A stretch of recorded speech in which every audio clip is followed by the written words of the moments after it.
Bien le bonjour, j'espère que vous allez bien. On se retrouve aujourd'hui pour Zach en roue libre épisode. Bon, j'avoue, j'ai pas regardé le compte. Ça fait trop d'épisodes là. Exact, il y a trop T'es d'épisodes. perdu. Mais je suis de bonne humeur. Il fait beau au moment où on fait ce tournage et je suis très content de recevoir aujourd'hui Cyril. Tu vas bien, Cyril? Salut, ça va et toi? Tranquille. La forme, pareil, ce beau temps, je suis venu tranquillement, j'ai pu marcher Non, ça fait à plaisir. côté, ça fait plaisir, ouais. Ouais, non, je suis content de t'avoir aujourd'hui. Merci. C'était une personnalité qui change un petit peu de ce que j'ai pu avoir et t'es le premier de ma nouvelle grille d'invités. T'as une liste? Ouais, c'est ça. T'as une liste comme Aria? Tu regardes Game of Thrones? Non, oui, bah oui, bien sûr. Ouais, t'as une petite liste de youtubeurs du coup maintenant? Ouais. Là, j'ai une liste qui arrive qui est assez sympathique. D'ailleurs, mais après, je devais avoir Monsieur le V12 avant toi. Ok. Mais il a eu un petit souci, il n'a pas pu être là, etc. Donc, du coup, j'ai un petit peu décalé. Mais c'est compliqué, hein, c'est ce que j'expliquais une fois ici. Avec les plannings de youtubeurs, les agendas, Un enfer. c'est. Ouais. Mais il y en a qui bougent pas mal et qui font plein de trucs donc. Entre leur planning et leur annulation, Ouais. c'est un enfer, hein. Vraiment, plusieurs fois ça m'est arrivé, tu vois, à la veille d'une émission, d'être là, bon, bah pour X raisons, je peux pas être là, bon. Souvent, je vais pas mentir, c'est des raisons qui sont acceptables. Le truc, c'est que la veille, quand je me retrouve sans Ouais, la invité veille. dans une émission qui est consacrée à l'invité, je suis là, C'est délicat. Délicat. c'est délicat. Donc... Mais je suis là, je suis venu. Regarde le youtubeur. Non, ça fait plaisir, ça fait plaisir. En plus, t'as été à l'heure, t'es même arrivé avant Je suis arrivé moi en et tout. avance, ouais. J'ai eu le temps de faire les petits tours dans les locaux, je suis là, Webedia, pas mal. C'est ça que ça faisait longtemps que t'étais pas venu, Ah ouais, t'avais ouais. vu des changements, Ouais. il avait vu le plateau de le stream, etc. Enfin, Ah, du c'est récap cool, et tout. c'est il cool. était... Bon, écoute, moi je suis de très bonne humeur et chaque début d'émission, j'ai une petite tradition. Je demande Ok. à l'invité de me résumer un petit peu son parcours dans le sens où est-ce que t'es né, quel âge as-tu et Ok. ton parcours scolaire. Ah, le parcours, ok, l'histoire un petit peu perso. Ouais, exact. Ok. C'est le début. Bah écoute, c'est assez simple, hein. Je suis né dans le Nord, Ouais. le Nord, à Saint-Paul-sur-Ternoise, donc c'est le 6-2, le Pas-de-Calais, tu vois. C'est un petit peu là où il y a du tuning, on est à fond football aussi, le RC Lens, Ouais. tu connais le RC Lens? Ouais, bien sûr. Oh, ils ont eu des belles années. C'est plus trop le cas. Ils Les sont 100 un peu- et or, les 100 les et 100 or. et or, le Stade Bollaert. Donc voilà, moi j'étais vraiment un petit peu, bon, pas dans le tuning, on va dire plus dans le football. J'étais à fond dans le football. T'es allé au stade et tout? Ah ouais, tout le temps. Je jouais au foot, mais pratiquement tous les jours. Non, Et mais- si je jouais pas au foot, je jouais à FIFA. Franchement, rien à dire. Comme tu l'as dit, le Nord, c'est vraiment une terre de football et surtout Ouais.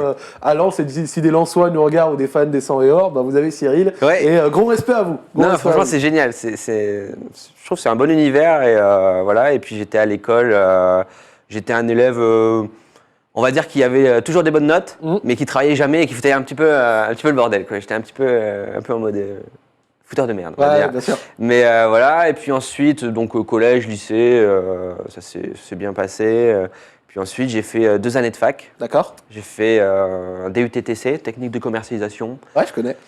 Et puis ça m'a pas trop plu, mais je l'ai fait quand même, parce que j'étais quand même en mode, bon, dans la vie, il faut quand même un minimum de diplôme. Je peux pas, et puis après, bah, le YouTube. Aussi parce que YouTube est tu étais déjà un petit peu engagé dedans. Ou... Ouais, puis voilà, je suis d'une famille très modeste, D'accord. personne n'a de diplôme, personne n'avait fait des grandes études, j'étais entre guillemets le premier. Donc il y avait aussi cette petite fierté en mode, bon, je suis quand même obligé de ramener un petit diplôme à la maison, quoi. Celui qui ouvrait un Ouais, petit peu voilà. la voie, tu vois. Donc j'ai passé, j'ai fait mon diplôme, mais c'était cool, j'ai bien aimé cette période. Ouais. Ouais, moi aussi, je me reconnais dans ce que tu dis, parce que dans ma fratrie, je suis aussi le premier à avoir eu le diplôme Ouais. sur les 5 enfants. Et ma petite sœur m'a très vite rejoint C'est cool. derrière et est en train de me dépasser d'ailleurs. Ok. Elle, Ça a c'est montré la voie. Ouais, c'est ça, c'est ça. Mais elle, à l'heure actuelle, c'est vraiment la bosse, tu vois. Ok. Moi, je suis un peu l'enfant pourri, genre. C'est le premier essai.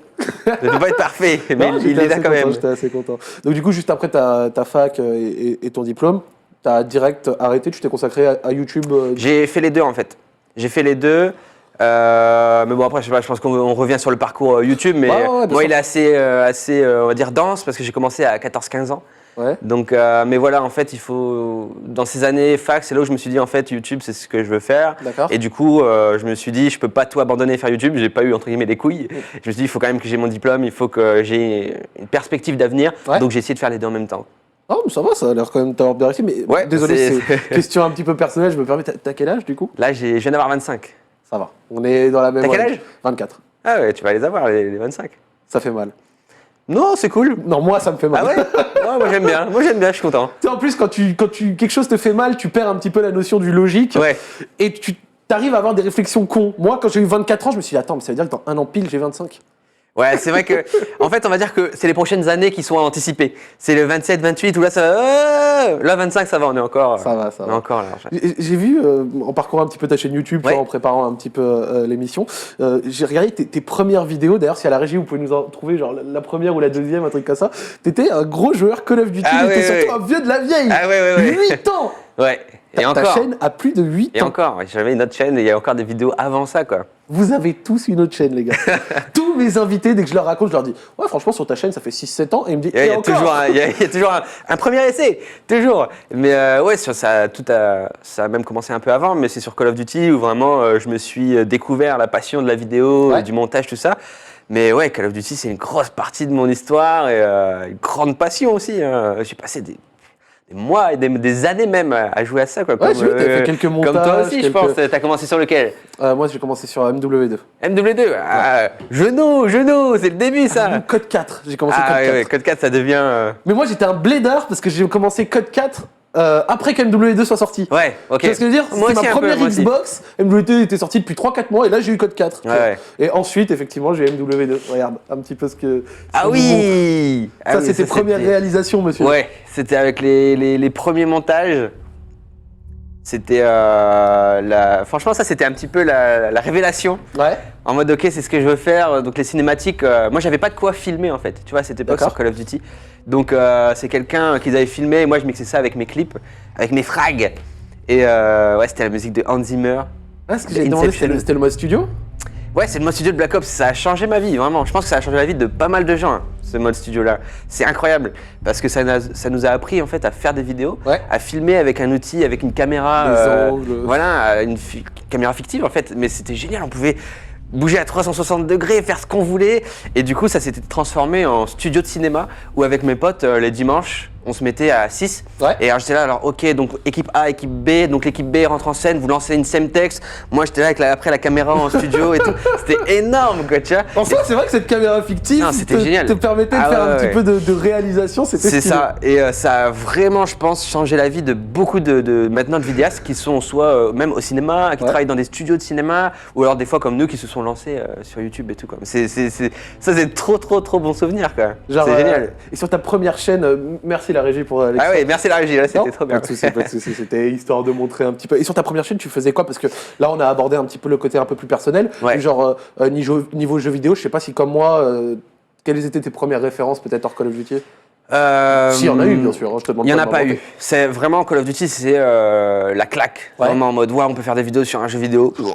Et je pense que il y a eu un peu plus des let's players, je me rappelle, mais ça m'avait pas parlé moi. Ça m'avait pas parlé. C'est vraiment ça c'est les frags quoi, les frag movies. C'est-à-dire bien jouer à un jeu et faire un beau montage. Et ce cocktail-là, moi, la première fois que je l'ai vu, je me suis dit mais c'est génial, incroyable, vraiment c'est incroyable. Et du coup, donc en fait la chaîne que j'ai actuellement, c'est pas moi qui l'ai créée, c'est un ami. D'accord. Donc en fait moi j'avais plus une chaîne Dailymotion, mais je publiais rien en fait. C'est-à-dire que je faisais des vidéos. Ok.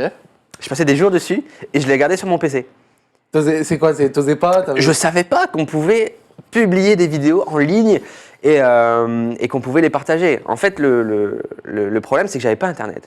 Donc, comme je te dis, j'avais une famille vraiment modeste et au début, j'avais pas de PC. J'avais ni PC ni Internet. Donc, moi, je jouais en local avec mes potes. Ah ouais? Ouais, je jouais qu'en local. Attends, tu jouais même pas en multi? Non, je connaissais pas le multijoueur. Je connaissais pas, j'ai pas connu le Xbox Live avant la 360. J'ai pas connu Counter-Strike Source et tout, tu vois. Ah, je savais pas du tout parce que quand tu m'as dit j'avais pas Internet, j'étais là. Non, j'avais pas du tout Internet et surtout je connaissais pas Internet. Moi, je te dis, c'était le football. Je jouais tout le temps au foot et je jouais en local à FIFA ou à Call of. Et c'est fou, vraiment c'est fou. Je sais pas comment ça s'appelle, mais ma mère a eu une sorte d'allocation. D'accord. Donc un sorte de prêt, tu vois, qui nous a permis d'acheter un PC portable pour la première fois. Tu vois. Wow. Et donc moi, j'étais comme un fou. Je vois un PC portable, donc je suis allé au magasin, je l'ai acheté et puis j'ai découvert ça. Donc avec ça est venu Internet. On a pu du coup grâce à ça s'acheter Internet. Et j'ai découvert YouTube. Et c'était vraiment la révélation, quoi. Et j'ai découvert les premiers montages, les montages de, je sais pas s'il y en a qui connaissent, c'est iRips, Patou, Patou 34. Ouais. Et vraiment, mais moi ça a été vraiment une claque. Tous les soirs j'étais là, je regardais la vidéo, en mode c'est complètement dingue. Ouais, t'étais hypnotisé. Ouais, j'étais vraiment hypnotisé et j'ai arrêté le football. Et j'ai arrêté d'aller jouer au foot le mercredi pour découvrir un petit peu ce monde-là. Et du coup, j'ai commencé à fabriquer mes petites vidéos, mais j'avais pas de chaîne YouTube. Je pensais que c'était des pros, quoi. Ouais. C'est les professionnels. J'aurais jamais ce niveau-là. Donc moi, je regarde et puis j'applique. De mon côté, j'apprends et puis je fais mes petites vidéos et je les montre à mes potes et tout, tu vois. Puis tu le faisais genre de manière un petit peu modeste, tu vois. Oui, j'étais sans trop de prétention. C'était sur Windows Movie Maker, tu vois. Ouais. C'était éclaté. J'ai fait du Windows Movie Maker. Tu vois, c'était les transitions étoiles, c'était les transitions. Et du coup, je gardais ça sur mon PC jusqu'au jour où un pote me dit, mais mec, je pense que faut que tu publies sur Internet, quoi. Et du coup, je me dis, mec, je sais pas faire, moi. Donc il a dit, ok, je te crée la chaîne, je te montre comment on fait, et puis tu fais. Puis, voilà, il t'a motivé, c'est pour ça que lui-même t'a créé la chaîne. Ouais. Mais c'était en mode entre potes. Il fait, putain, tu devrais faire ta chaîne. Moi, je sais pas comment on fait. Et puis vas-y, je te la crée, et puis tu me publies. Je fais, ok. Et puis là, je me suis découvert un nouveau monde. J'ai découvert le monde d'Internet avec les communautés Call of Duty. Les gens mettaient des commentaires. On faisait des groupes d'amis Xbox Live entre vidéastes. Après, j'ai créé une structure et tout. Enfin, c'était incroyable. Ah ouais, t'as créé une structure? Ouais, enfin une structure. À l'époque, c'était une team, quoi. Avec une chaîne YouTube où on mettait nos montages, on faisait quelques LAN, on faisait des compétitions, on faisait du Glory for Gamers, des trucs comme ça, tu vois. Le G4G. Bah oui. Et putain, si j'avais su. Maintenant, quand tu regardes les structures, c'est fou. Ouais, c'est vrai. C'est fou. Bon, il y en avait qui étaient déjà professionnels, mais nous, c'était vraiment entre potes, quoi. C'était, il y avait aucune prétention de gagner de l'argent ou d'en faire un métier. C'était vraiment une passion, quoi. Et assez rapidement, quand tu avais commencé à publier tes premières vidéos, tout ça, quand t'as vu que des gens te regardaient alors qu'ils te connaissaient pas, que t'as pu voir les premiers commentaires, les premières vues évoluer et tout ça, comment t'as réagi un petit peu en fait, en me disant putain, il y a des mecs qui me regardent, quoi. Ouais, je me suis un peu découvert une nouvelle personnalité entre guillemets, où comme je te dis, moi j'étais dans ce milieu très modeste qui était du coup pas du tout internet, pas du tout jeux vidéo, où j'étais un petit peu l'alien, tu vois. Moi je niquais mais tout le monde, tout le quartier, tous mes potes, mais personne. Vraiment, tu sais, j'étais le gars un peu chiant qui détruisait tout le monde. Et là je me suis trouvé des gens comme moi en fait, qui jouaient bien au jeu, qui connaissaient le jeu et qui tryhardaient à mort. Et ces gens-là regardaient aussi mes vidéos. Et j'ai réussi à me dire, peut-être qu'en fait, j'ai entre guillemets un peu de talent, peut-être que je peux en faire quelque chose, peut-être que je peux proposer aux gens des vidéos, des concepts, des trucs, tu vois. Et c'est ça qui était fort, en fait. C'est l'aspect communautaire, en fait, d'Internet où, généralement, quand tu es un peu seul et tu arrives dans ce monde, c'est génial. Je me suis fait des potes qui habitaient à l'autre bout de la France. On se rencontrait à Paris, à la Paris Games Week, tu vois. Enfin, c'est un petit peu le rendez-vous de tout le monde. Bah oui, c'était génial. On faisait 3 heures de queue pour jouer à Call of, alors qu'il sortait dans 2 jours, tu vois. Et c'est sûr qu'on allait l'acheter. Mais on était ensemble, et pour une fois, on était entre potes, tu vois, et on allait découvrir ça ensemble. Et ça allait faire la queue avant de retourner faire la queue au Maxi Games de République. T'essayais si le jeu sortait par exemple le samedi, le vendredi soir, t'essayais de gratter un peu, tu vois, à 20h. Est-ce qu'il y a moyen d'acheter le jeu et tout? Et dès que tu l'avais, t'étais là, ouais les gars, j'ai le dernier code et tout. Et ça, c'était énorme. Petite anecdote qui m'avait raconté à l'époque, ça m'avait fait rire. C'était Gotha, il avait réussi au Maxi Games de République à choper un des codes genre 5 ou 6 jours à l'avance. Oui, parce il y que avait le vendeur le connaissait, donc il lui a fait une vente sans ticket de caisse pour pas montrer que le jeu était sorti des stocks et tout. C'est énorme. Tu me rappelles de cette époque parce que j'étais comme ça sur Twitter en mode putain, il y en a un qui a eu le jeu, les gars, et tout. Sur jeuxvideo.com. On a une piste. Ah ouais, les forums et tout, putain. Jeuxvideo.com, tu te rappelles, à chaque année de Call of Duty, t'avais une section dédiée aux sorties, avec un topic par ville. Oui, pour trouver le magasin qui y vend. Exact, tu vois. Et ça valait tout l'or du monde d'avoir ce jeu un jour en avance. Le pire, c'est que moi, j'étais sur Xbox 360. Pareil. Et je me rappelle à un moment, sur le forum, là, ils disent, ouais, dans cette boutique et tout, ils les vendent. Mec, petite boutique de mort à l'autre bout de la ville et tout, tu vois. J'y vais. Le vieux bail. Exactement, mais à l'époque, comme je te dis, genre 16-17 ans, il n'y avait pas de j'appelle Uber, j'y vais en voiture. C'est clair. Non, c'est TCL Citral, mec, tu prends le bus, le 87 qui te ramène à C'était l'Odyssée. Macouille-sur-Mer, tu vois. Mec, j'arrive dans la boutique, je rentre, je lui dis, vous le vendez? Il me dit, ouais. Et là non. Et là, je lui dis, Xbox 360, il me dit, non, que PS3. Oh non. Ah, ça, c'est horrible. Envie de mourir. Ah ouais. Oui, il y a ça où moi, je passais tous les soirs au magasin. Ouais. Tous les soirs. Vous le vendez? Non. Vous le vendez? Non. Et le jour où il le vend, genre, yes, let's go, quoi. Je vais jouer, je vais faire des clips, je vais faire une vidéo. Oh, tu vois. Et moi, c'était pareil. Moi, c'était encore pire parce que je vivais dans une toute petite ville. Ouais. Donc, il fallait que ma mère soit d'accord pour m'amener. Il fallait qu'elle ait de l'essence. Ça coûte cher. Ouais, bien sûr. Et on n'avait pas toujours de l'essence dans la voiture. Tu vois, on pouvait pas toujours aller. Moi, j'avais une bonne heure de route. Donc, moi, j'étais là, est-ce que tu as de l'essence et tout? Et puis, le jeu, il coûtait 70 €. Donc, moi, j'avais économisé derrière, j'avais fait des brocantes et tout. Tu vois, donc j'étais comme ça, quoi. C'était ton achat annuel. Ouais, et puis tu vas au magasin et puis là, il te le vend. Mais il y avait tout ça, c'est pas le simple fait de jouer, tu vois. C'est le fait de déjà partager ça avec des potes, de découvrir ça avec des potes, de pouvoir en faire une vidéo, d'être parmi les premiers à filmer, tu vois, c'était... Assez rapidement, t'as switché de code derrière sur ta chaîne et t'es passé sur GTA. Ouais.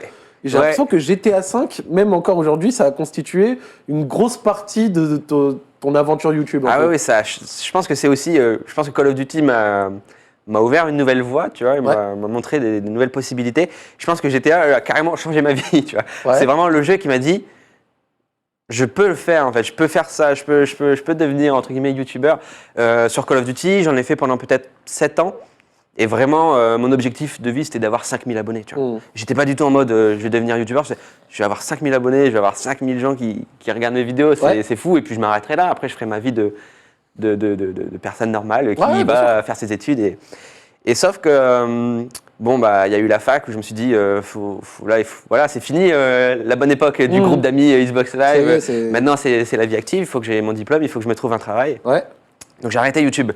J'ai arrêté YouTube, j'ai fait une vidéo, voilà, j'arrête YouTube. J'ai même abandonné ma structure, je l'ai redonné à des amis en qui j'avais confiance. Et puis je me suis lancé, et puis en fait, au bout d'un an, je me suis dit, mais c'est horrible comme ça me manque. Quoi. Vraiment ? Genre, c'est con, mais là, ça a dépassé le simple fait de passion. C'est vraiment, ça me manque. Et du coup, ça me faisait vraiment chier. Et puis il y avait ce côté un peu e-sport et tout que moi, je pouvais pas suivre, j'avais trop de travail à la fac. Et puis GTA est sorti. Moi, j'étais un grand fan de GTA, tu vois. Mais rien à voir. Moi, d'habitude, je fais des clips et je fais du montage. Ouais, bien sûr. C'est du tryhard et tout. Là, c'est GTA, c'est fun. En plus, j'avais même pas remarqué, parce que du coup, sur ta chaîne, quand j'avais vu, tu vois, Black Ops 1, donc des vidéos sur le Call of Duty Black Ops 1, et ensuite j'ai vu du GTA, je me suis dit, le gros virage. Il y a eu quoi entre parce que j'avais demandé, t'as pas aimé MW3, mais donc du coup, c'est même pas que t'as pas aimé, c'est que t'avais arrêté. Il y a rien eu, j'ai arrêté YouTube. Il y a rien eu. Et ça fait partie, je pense, des gros virages où tout le monde. Genre, personne n'avait fait ça. Personne ne faisait de virage. Tu faisais du Call of, tu fais du Call of, point barre. Tu vois, c'était comme ça. Et en fait, c'est incroyable. En fait, ça buguait, tu vois, j'étais online, ça marchait pas. Sauf que moi, tu sais, j'avais ce fameux HD PVR, donc c'était un gros boîtier qui te permettait de filmer ce qui se passe à l'écran. Moi, je l'avais toujours, vu que je faisais quand même du Call of, je l'avais gardé, tu vois. J'avais tout mon matériel, j'avais un vieux micro et ce HD PVR. Et en fait, c'était buggé. On pouvait pas jouer à GTA Online. Horrible. Ça fait 5 ans que je l'attends. Le jeu sort et je peux pas jouer, tu vois. Donc, tu avais un écran noir avec marqué alerte, vous pouvez pas jouer. Au début, tu pouvais faire que du solo. Le premier soir. Et du coup, j'essaie vraiment jusqu'à 4-5 heures du matin. Et ça marche pas, quoi. Donc, je suis vas-y, nique sa mère. Et le lendemain, je vais à la fac, à 7 heures, tu vois, je suis comme ça, genre, tout crevé, tout fatigué. Genre, j'ai attendu jusqu'à 4 heures pour jouer. Et je suis là, je réfléchis. Je me dis, j'ai tellement le seum que je vais en faire une vidéo pour me rappeler, tu vois, que j'ai galéré ce jour-là. Et du coup, quand je rentre, je lance le rec. Je lance mon micro et puis je veux filmer un petit peu, genre filmer au micro. Alors voici GTA Online. Et tu vois le message, ça ne marche pas. Je veux juste faire ça en fait. Sauf que là, coup d'y sort, le jeu se lance. Tu vois. Genre vraiment, le jeu se lance et je vais dans GTA Online. Et là, je suis, oh putain, j'appelle mes potes. Et avec qui, justement, j'ai fait ah putain, oui, on voit les vidéos. Non, mais c'est pour ça que j'ai souri un peu, j'ai vu du coup. Donc ça, c'était vraiment la vidéo. Tutoriel caca. Là, c'est quoi, faire un caca. Et le mode se lance, j'appelle mes potes. Et je dis les gars, c'est bon, je peux jouer parce qu'ils avaient pu jouer, ces enfoirés. Donc moi, j'étais dans le groupe d'amis, je les écoutais. Ah, vas-y, viens, on vole la voiture, on va à Hollywood et tout. Moi, j'étais là, ouais, super. On va à Hollywood. Et du coup, moi, je les appelle, je fais c'est bon, les gars, je suis là, let's go. Et on joue.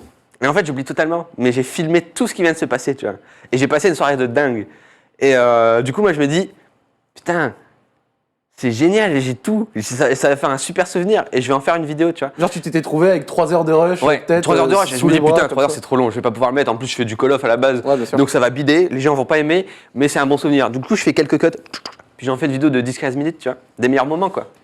C'est les meilleurs moments sur ma soirée. Tu sais que c'est bête, mais c'est un peu avant-gardiste à l'époque de faire ça. Non, mais vraiment, oui, il n'y avait pas vraiment ça. Sauf que, encore, coup du sort, je la publie et les gens trouvent ça cool, tu vois. Et moi, je fais, je me suis vraiment marré, putain, c'est ouf. Parce que là, tu sais, d'habitude, Call of, fallait bosser pendant vraiment 2 mois pour une vidéo de 3 minutes. Ah, mais totalement. Il fallait des clips, fallait faire du online, fallait grind, quoi. Et là, je me dis, putain, je me suis marré.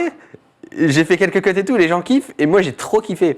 Et le lendemain, je vais en cours d'anglais. Pareil, je vais à la fac, donc j'ai bossé toute la nuit sur le montage.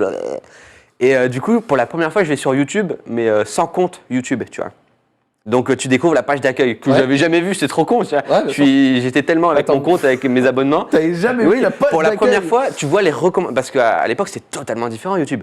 Tu vois, tu voyais que tes abonnements en fait. Et si tu te déconnectais, tu voyais des recommandations. Ça n'existait pas les deux avant. Tu vois. C'était savais pas ça. Non, ça n'existait pas. Et du coup, J'avais des chaînes que je connaissais, mais pas du tout. Des trucs sur les chiens, des trucs sur la beauté et tout. Moi, je suis là, what? Ok. Et là, la cible. Et là, je vois une vidéo sur GTA qui s'appelle Best of Funny Moment, Speedy, tu vois. Et je fais, ouais, ça a l'air cool, ça. C'est comme un peu ce que j'ai publié. Et je clique sur cette vidéo. Et là, c'est exactement ce qui s'est passé 5 ans ou 7 ans auparavant. C'était la révélation. Et je vois le mec, il a fait un best-of de sa soirée, mais avec du montage, avec de la musique, avec des blagues, avec des effets sonores, avec des thèmes, avec des thèmes, tu vois, avec des objectifs d'émission et tout. Et je me fais, putain, en fait, c'est ce que j'ai fait, mais avec du travail. Et en fait, j'avais pas assimilé qu'on pouvait se marrer, qu'on pouvait faire des trucs marrants, se lâcher totalement, et puis derrière, bosser aussi un peu, tu vois. Ouais, bien sûr. Et c'est comme ça que j'ai découvert vraiment le monde du best-of funny moment. Et je me suis dit, en fait, il faut juste que je travaille parce que moi, je sais monter. Moi, d'habitude, je fais des vidéos, je fais 2 mois de montage. Enfin, c'est des montages de malade. On a du motion tracking, enfin, on a tout. Ah ouais, et, monsieur. Ah ouais, non, mais les montages, c'était fou. T'as appris tout en autodidacte? Ouais, tuto YouTube. Et je me dis, attends, je vais faire des montages. Je vais vraiment me faire plaisir comme je faisais sur Call of et publier. Et je publie, et là, c'est l'explosion. Mais vraiment, l'explosion. De 7 ans à avoir 10 000 abonnés, je crois, vraiment, en un mois, j'arrive aux 100 000 ou 200 000, quoi.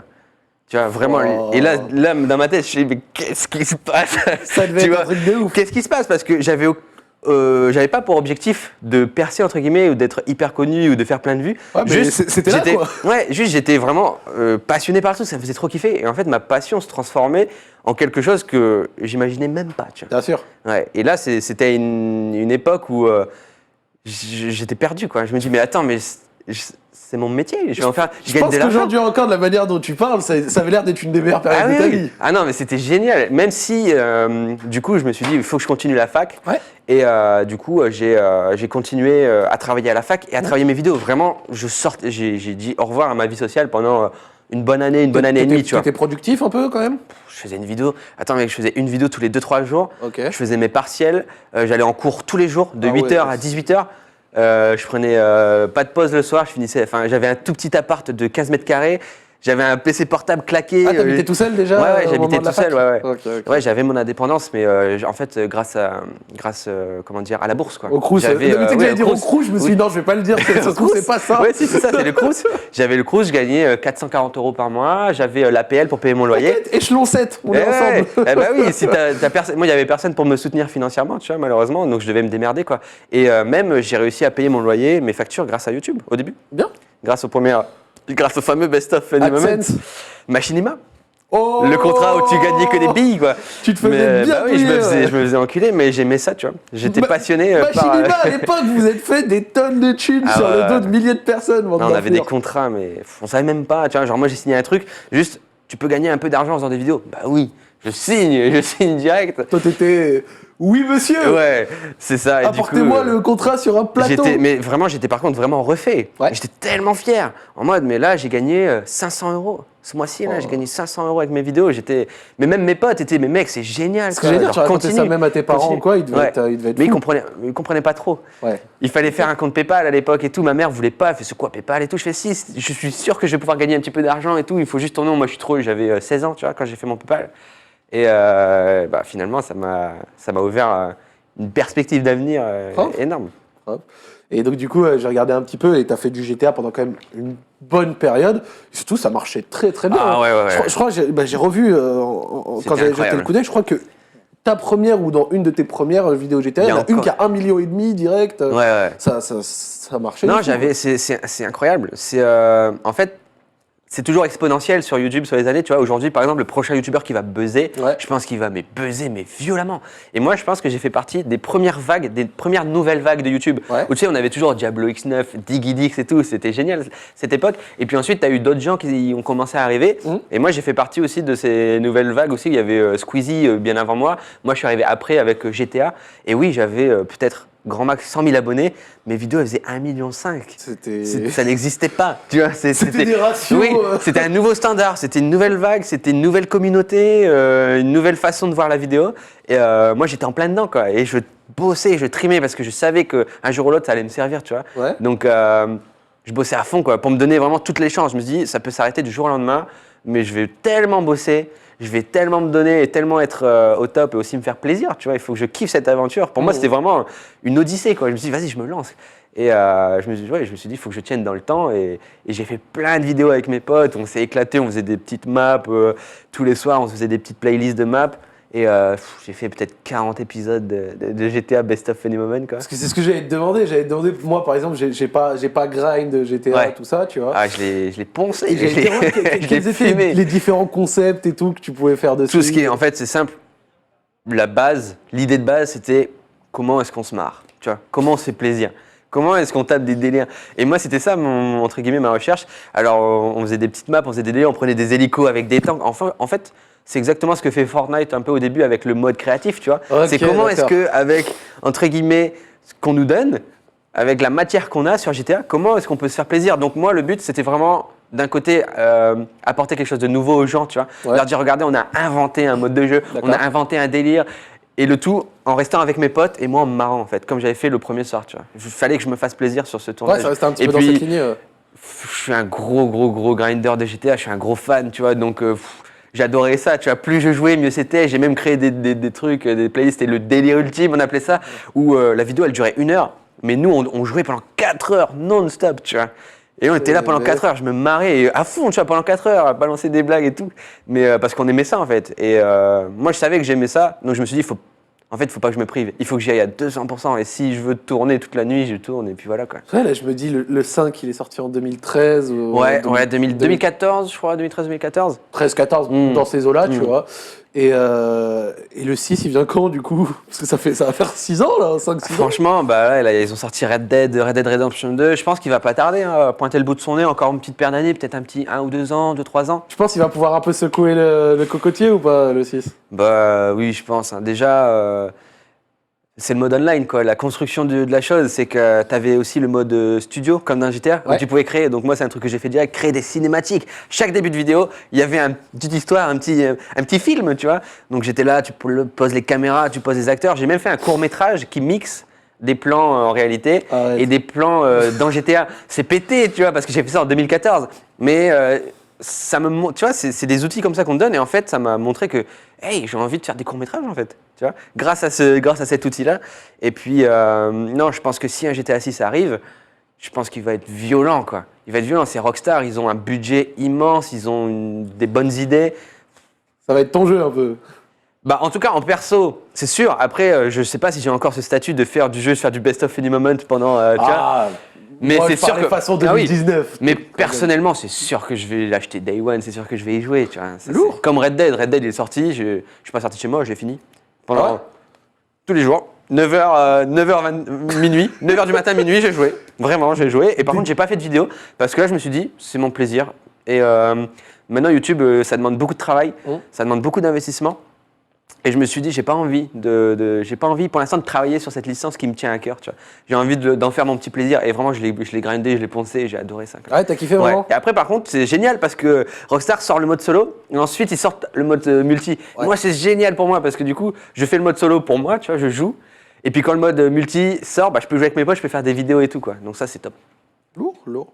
Bah, on parlait de 2014, etc. Dans ce que j'avais vu, c'est le moment où tu as commencé à faire un peu de multigaming, tu as fait un petit peu d'autres jeux. Ouais. Et surtout, tu as aussi fait tes premières collaborations, et notamment ta première vidéo avec Amixem. Ouais, avec Amixem, que je connais depuis un bail, du coup. Mais ouais, c'est dès que j'ai vu ce succès, tu vois, qui était un succès pour le coup, hein, pour pas paraître condescendant.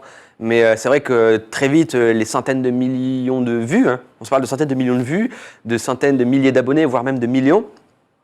Et tout de suite, j'ai vraiment voulu prendre un peu de recul en mode waouh, il faut vraiment que je digère l'information parce que ça fait 7 ans que je fais ça, je connais pas tout ce qui est en train de m'arriver, tu vois. Le regard des gens, la popularité, gagner de l'argent aussi, alors que moi j'étais dans un milieu très modeste, tu vois. Comment je vais gérer tout ça? C'était plein de nouvelles choses. Ouais, c'était plein de nouvelles choses qui nécessitent vraiment de rester humble et d'avoir la tête sur les épaules et vraiment de bosser, tu vois, et de se dire comment est-ce que je gère tout ça. Et une des premières choses que je me suis dit, c'est il faut pas que je tombe dans le piège du succès et de faire des vues avec ce qui marche. J'ai limite envie de sacrifier un peu mon succès pour faire quelque chose qui me plaît, de différent, qui va me permettre de travailler sur le long terme. Tu vois. Je me suis dit, il faut que je teste des nouvelles choses et je mettais pas ma tête dans mes vidéos. Tu vois, il n'y avait pas de tête, il n'y avait pas de tout ce truc-là. Il n'y avait pas de jeu différent, c'était que du GTA. Et je dis vraiment, je veux me lancer un peu dans le let's play, dans les vidéos de gaming, parce que je suis passionné par le jeu vidéo. Et je veux aller encore plus loin. Je veux découvrir des nouveaux jeux indés. Je veux avoir une caméra pour pouvoir jouer avec au montage et proposer un truc vraiment peut-être plus ambitieux, un peu comme PewDiePie, comme les youtubeurs américains, Markiplier, Jacksepticeye. Donc ça, c'est la première chose que je me suis dit. Et c'est pour ça qu'est arrivé le jeu indé un peu, où on faisait du Happy Wheels, des trucs comme ça, tu vois, qui marchaient beaucoup moins bien, hein, qui marchaient quand même, mais si je faisais une vidéo GTA, c'était 2 millions de vues, si je faisais une vidéo jeu indé, c'était 600 000, tu vois. Ouais, mais je me suis dit direct, il faut que je le fasse. Mais même après, si toute proportion gardée, 600 000, ça reste quand même pas mal. Oui, c'est sûr, mais je pouvais très bien juste jouer avec mes potes sur GTA, faire ce que j'avais l'habitude de faire, et puis faire 2 millions, quoi. Et limite t'en dégoûter, en fait. Ouais, voilà, moi j'avais peur de ça, parce que j'étais tellement passionné par le truc, je me dis putain, là je suis parti quoi. Le jour où je suis dégoûté de ce métier-là, de YouTube, je vais faire quoi Parce que je vais tomber dans le piège où je suis obligé de le faire. Et surtout, moi, c'est un truc que je veux pas. Donc, toi, t'enfermer dans un truc, c'est ça. Donc j'ai commencé à faire des jeux indés, j'ai commencé même à vouloir produire des trucs, des courts-métrages, des machins comme ça, à toute petite échelle. Et puis oui, j'ai commencé à faire des collabs avec Amixem, qui était vraiment dans la même optique que moi. Ouais. Et on était vraiment un peu alter ego à cette époque-là, où on avait un jeu sur lequel on avait basé, et puis nous, on voulait aller plus loin, nous, on voulait explorer le monde de YouTube, on voulait faire des concepts, produire des trucs, travailler même avec les marques, découvrir ce monde-là. Ce que j'allais dire, j'ai l'impression que vous avez eu des discussions assez peut-être passionnées à ce sujet. Ah oui, clairement, on a eu des très gros projets, on est partis ensemble sur différentes choses. On a commencé à collaborer avec des agences parisiennes ensemble au même moment, à découvrir ce monde un peu des marques et du placement de produits qui était une nouvelle chose, tu vois. Ce qui est grave cool, comment est-ce que tu travailles avec une marque, c'est-à-dire en gardant ta façon de travailler, en gardant ta personnalité, ton intégrité, tout en travaillant avec des marques qui sont passionnantes, parce qu'on se parle quand même de Ubisoft, Activision, qui sont des sociétés qu'on a suivies pendant des années, tu vois. Ouais. Donc et puis comment se redécouvrir aussi dans la vidéo, proposer des nouvelles choses, quoi. Donc ça a été important. Vous êtes rencontrés comment? YouTube. Commentaire YouTube. Commentaire YouTube. Commentaire YouTube en mode mec. C'est même pas le jeu, c'est commentaire YouTube. Commentaire YouTube, j'adore ce que tu fais et tout, c'est grave cool. Moi aussi. Viens, on se fait un Skype. Ouais, et puis après, on s'est rencontrés. Et puis Max, alors à l'époque, moi je commençais vraiment à être plus gros, tu vois. Je pense que j'avais déjà plus d'1 million d'abonnés. Et lui avait peut-être moins de 100 000, tu vois. Et il commençait du coup à faire des trucs. Et c'est moi qui lui dis, je pense que vraiment tu peux avoir une bonne chaîne et tout, tu peux avoir des bons trucs. Et je lui ai proposé aussi un stage, parce que lui cherchait un stage, et je lui ai proposé un stage avec la boîte parisienne avec qui je bossais, genre avec qui on allait à l'E3 ou des trucs comme ça. Et on s'est rencontrés un peu comme ça, quoi. Lui il était stagiaire, moi j'étais youtubeur. J'ai cru que tu l'avais pris en stage. Non, alors je l'ai pris c'est moi qui l'ai introduit, mais ensuite lui a fait son stage avec la société, mais on travaillait ensemble, quoi. Donc on se rencontrait, et c'est là où il s'est passé plein de choses, où on a commencé à faire des vidéos ensemble, à faire des petites fictions et tout, quoi. Vous avez fait quoi un peu ensemble, genre peut-être certaines collabs qui t'ont un peu marqué Ouais, au début on a fait des collabs plus simples sur le jeu vidéo. Ensuite on est quand même allé à l'E3, c'était pour nous incroyable, c'était une expérience incroyable. 2015, 2014 peut-être 2014, 2015, c'était avec Star Wars Battlefront et tout ça. Ah ouais, les avant-gardistes de l'E3, c'était 2015. 2015, et puis ensuite on a carrément fait des fictions avec The Fantastic. D'accord. C'était des petits courts-métrages et tout qui ont vieilli, hein. C'est vieux. Puis on était débutants, mais on a bossé, quoi. Ça traitait de quoi ces courts-métrages? C'était tout ce qui passait par la tête au début. C'était des parodies, même par exemple, GTA Paris City, tu vois. On imaginait un GTA, mais à Paris. Ouais. Ensuite, il y a même eu des petites web-séries. Après, il y avait des parodies de, par exemple, C'est pas sorcier. Puis ensuite, il y avait une équipe qui gérait la production, l'écriture, des trucs comme ça, quoi. Après, on s'en est détaché parce que ça s'est pas très bien passé.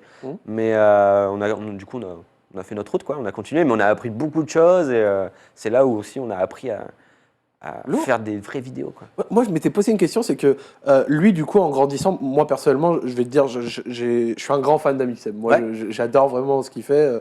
Moi, une de ses vidéos qui m'avait marqué, c'était une fois où il était allé, je crois, en Finlande avec une marque de voiture. Ouais, je me rappelle, tu vois, qui s'était baigné dans un lac gelé et tout ça. Moi, j'avais trouvé ça absolument à l'époque, génial. C'était ouf. Mais mec, c'était ouf, tu vois. C'était encore une fois quand même avant-gardiste. Ouais, mec, à chaque fois. Moi, quand j'ai vu la vidéo, gros, c'était passionnant, tu vois. Un mélange de bon montage, d'humour, d'un concept... de vlog, tout en assimilant une marque. C'est ça, d'un concept intéressant. Ça reste cool. Et la marque dedans n'était pas oppressante outre mesure, etc. Tu vois, moi, j'ai trouvé ça vraiment lourd, tu vois. Et là où je veux en venir, c'est que lui, dans son parcours, c'est un petit peu détaché des jeux, etc. Est parti derrière sur beaucoup de vlogs de voyage. Et derrière, maintenant, il fait aussi des vidéos à thème, etc. Ouais.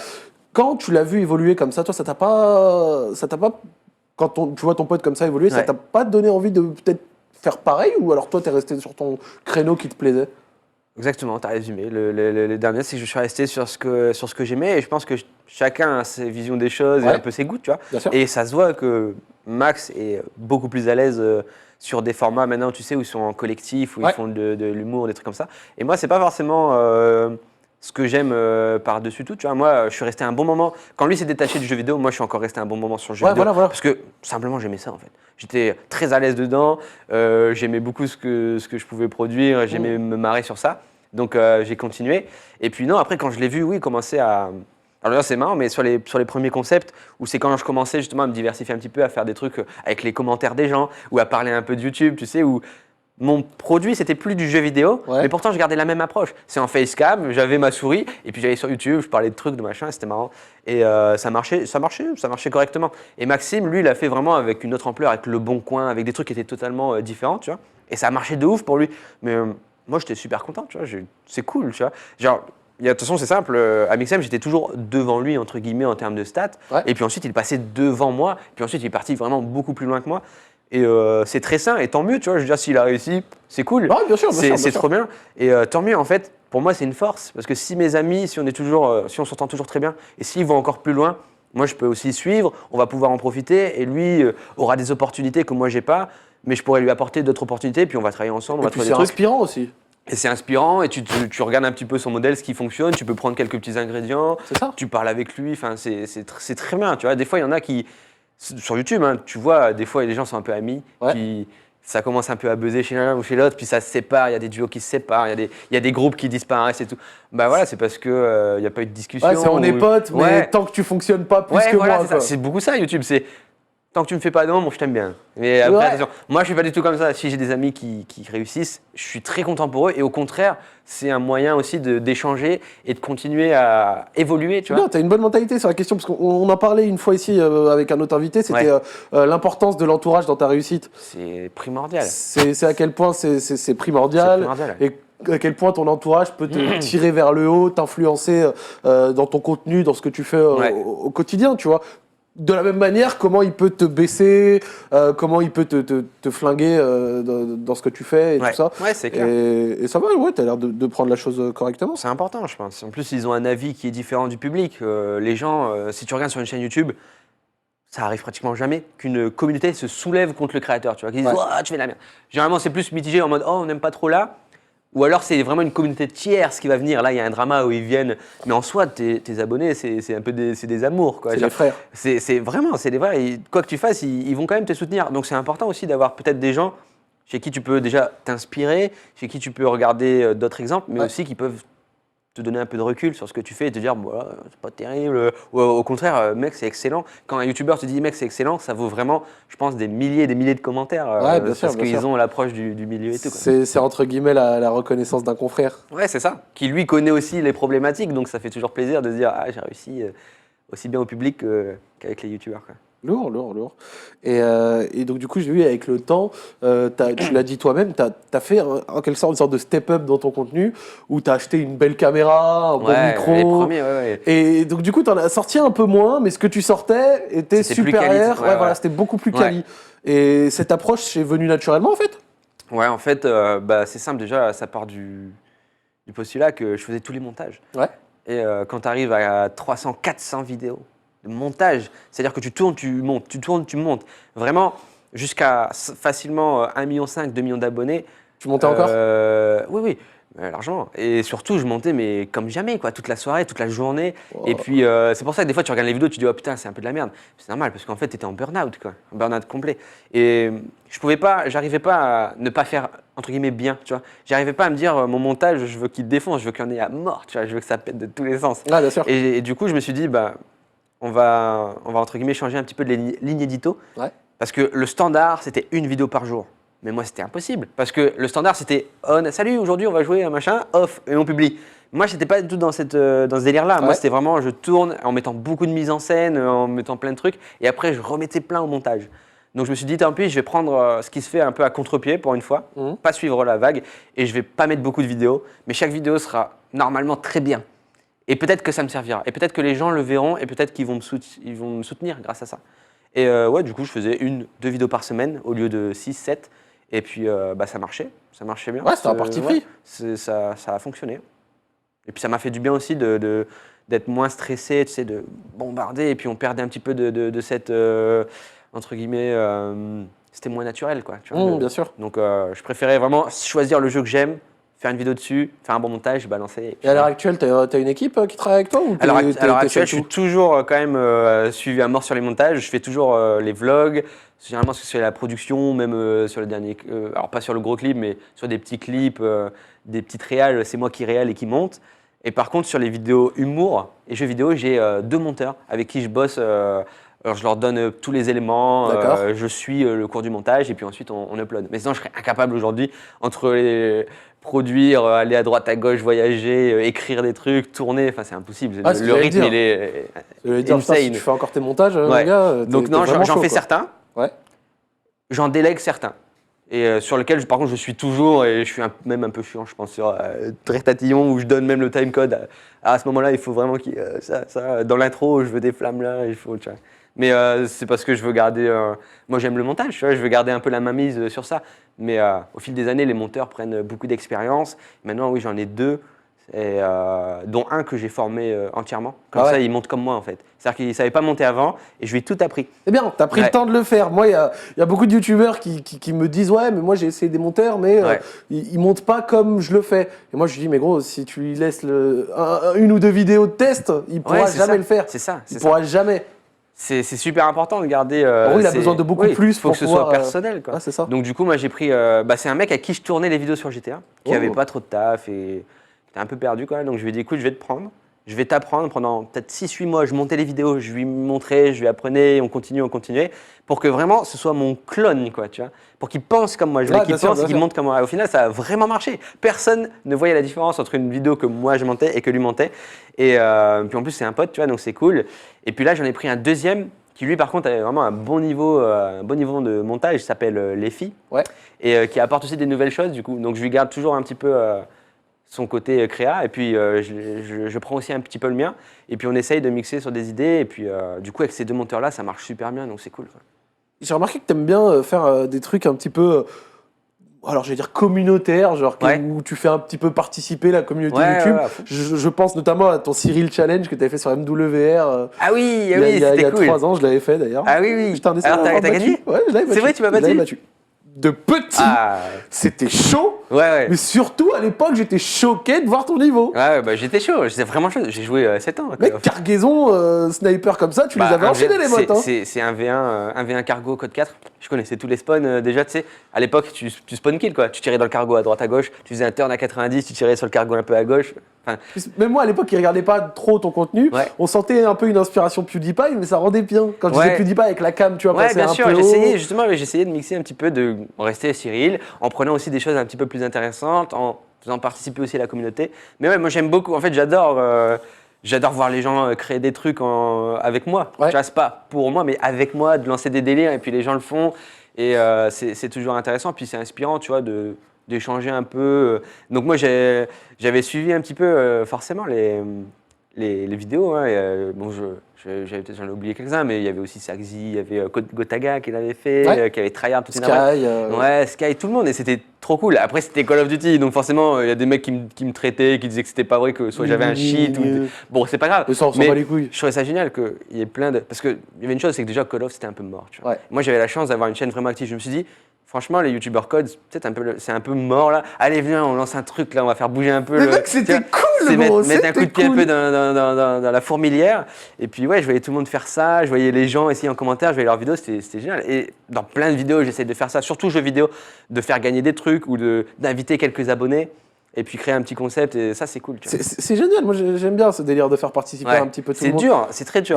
J'ai jamais osé tenter un truc comme ça, mais j'avoue que c'est... Aujourd'hui, tout le monde peut faire une vidéo, tu vois. Ouais. Tout le monde a une caméra, tout le monde. Donc, faut le faire en fait, tu vois. C'est sûr que si tu le fais, il y a plein de gens qui vont le proposer. Bien Et sûr. aujourd'hui, sur ma chaîne, j'essaye de le faire un peu avec le dessin animé. Des fois, il y a des gars qui font des petits dessins animés avec mes vidéos. Des fois, je lance des trucs, genre sur PUBG, tu sais, le mode zombie. Je Ouais. jouais avec les abonnés, il y avait 99 abonnés et moi je devais survivre le plus longtemps possible. Et puis en plus, il y a le chat vocal, donc tout le monde parle.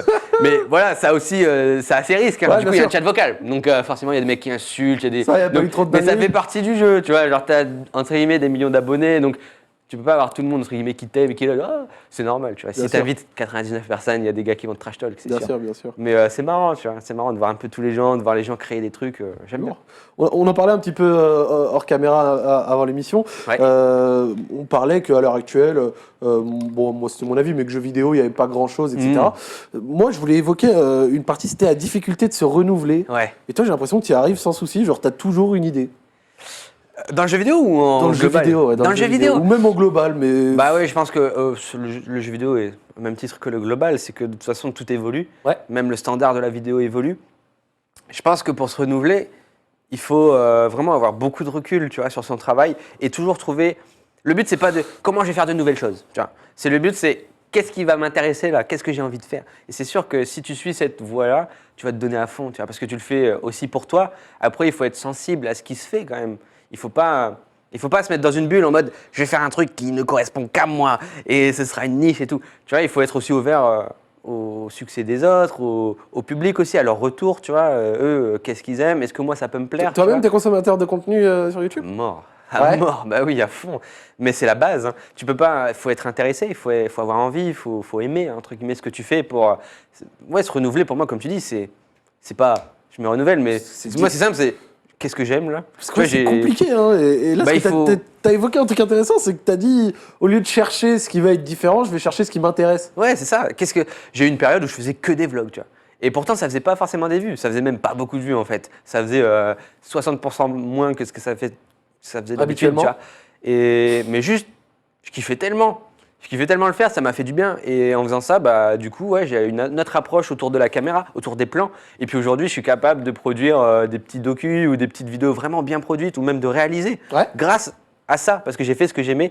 Et je me suis pas dit, bon allez, maintenant je vais produire des courts-métrages tout le temps. Je me suis dit, qu'est-ce qui m'intéresse? Le vlog, la caméra. Ouais.